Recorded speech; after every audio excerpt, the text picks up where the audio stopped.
கேளு, சுவையோடு சுகமாக உருவான கதை கேளு. குட்டி ஸ்டோரியோட ஒலி புத்தக பகுதியில் இன்னைக்கு நான் வாசிக்க போகிற நூல் ஓநாயின் புத்தாண்டு கொண்டாட்டம். சோவியத் நாட்டு சிறார் கதைகள் தொகுப்பான இந்த புத்தகத்தை தொகுத்தவர் யூமா வாசுகி அவர்கள். இந்த புத்தகத்தில் மொத்தம் 42 கதைகள் இருக்கு. ரொம்ப சின்ன சின்ன கதைகள் தான். 1 நிமிட கதைகளாக கூட நிறைய கதைகளை நம்ம படிச்சிடலாம். இந்த புத்தகத்தை வெளியிட்டது பாரதி புத்தகாலயம். இந்த 42 கதைகளையும் தினம் ஒரு கதையா நான் உங்களுக்கு வாசிச்சு காட்டுறேன். கதை 2.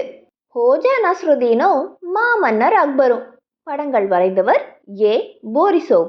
ஹோஜா நஸ்ருதீன் கீழ் திசை நாடுகளில் பயணம் போயிட்டு இருந்தப்ப ஒரு முறை இந்தியாவுக்கும் வந்தாரு. ஆக்ராவில் அவரோட துடுக்குத்தனமான பேச்சை கேட்டு பேரரசர் அக்பர் ரொம்ப கோபமாயிட்டாரு. எனது யானையிடம் இவனை தூக்கி வீசுங்க அப்படின்னு ஆணையிட்டாரு. இந்த ஆணவமிக்க மனிதனை யானை மிதித்து கொல்லட்டும் என்றார்.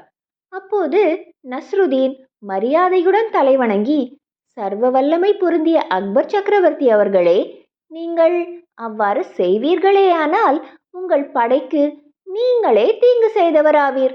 உங்கள் முதல் அமைச்சரை யானையிடம் வீசி எறிய உத்தரவிடுவதே சிறந்த செயலாகும் என்று கூறினார்.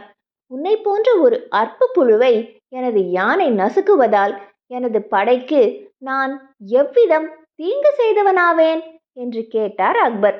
பிரபுவே, நானோ எலும்பும் தோலுமா இருக்கேன். என்னோட எலும்புகள்ல ஒன்று உங்களோட யானையோட பாதத்தை குத்தி கிழிச்சிடும். ஆனா உங்க முதலமைச்சர் கொழு கொழுன்னு இருக்கிறனால யானைக்கு எந்த பாதிப்பும் வராது என்றார் நஸ்ருதீன். அக்பரால் அவரோட சிரிப்பை அடக்கிக்கவே முடியல. நஸ்ருதீனை கடைசியா விடுதலை செஞ்சிட்டாரு. அக்பர் நஸ்ருதீனோட இந்த கதை உங்க எல்லாருக்கும் பிடிச்சிருக்கும்னு நான் நம்புறேன். இது ரொம்ப குட்டி கதை தான். இதே மாதிரி வேறொரு குட்டி கதையோட உங்களை நான் நாளைக்கு பார்க்குறேன்.